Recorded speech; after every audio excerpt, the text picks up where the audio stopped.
Partai Demokrat sendiri mendukung atau? Saya tidak melihat ada urgensi ke sana.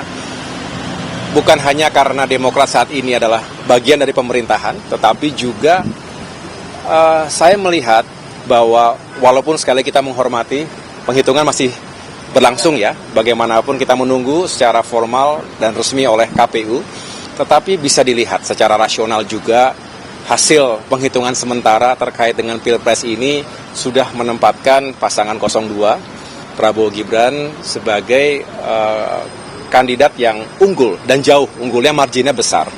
Jadi tidak bisa saya tidak melihat ada sesuatu yang sangat aneh di situ karena memang jaraknya jauh. Ya, tetapi saya juga sebagai seorang Demokrat menghormati siapapun di negeri kita, partai manapun, tokoh manapun yang ingin menggunakan hak konstitusional, silakan. Tetapi kami dari Partai Demokrat secara tegas mengatakan kami tidak melihat ada kepentingan itu. Saya justru lebih tertarik pasca pemilu ini, setelah kita mengetahui tentu namanya pertempuran politik itu menyisakan orang yang kecewa, orang yang marah, orang yang belum bisa mencapai targetnya, dan saat yang baik untuk kita mulai merajut kembali rekonsiliasi bangsa, dan itu harus kita tunjukkan secara genuine.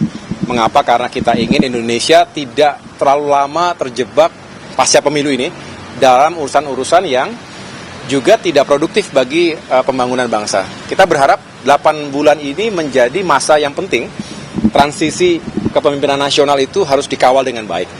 Justru Demokrat bersyukur karena bisa terlibat secara langsung dalam masa transisi ini.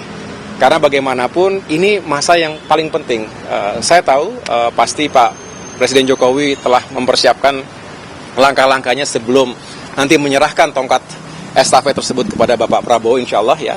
Dan sebaliknya Bapak Prabowo juga punya niat yang baik untuk menyiapkan dari sekarang apa saja yang harus segera bisa dilakukan. Ingat, janji kampanye itu untuk ditunaikan. Dan ada hal-hal yang bisa segera kita capai, ada quick wins yang harus kita juga tunjukkan kepada masyarakat. Tapi juga ada yang sifatnya lebih jangka panjang. Ini juga perlu kita jelaskan karena tidak semua bisa terjadi dalam 1 bulan, 2 bulan, bahkan 1 tahun pertama. Tetapi dengan semangat yang kuat, saya rasa transisi ini bisa berjalan dengan baik dan pada akhirnya setelah Pak Jokowi, Pak Prabowo siap untuk melanjutkan itu semuanya. Download Tribun X sekarang, menghadirkan lokal menjadi Indonesia.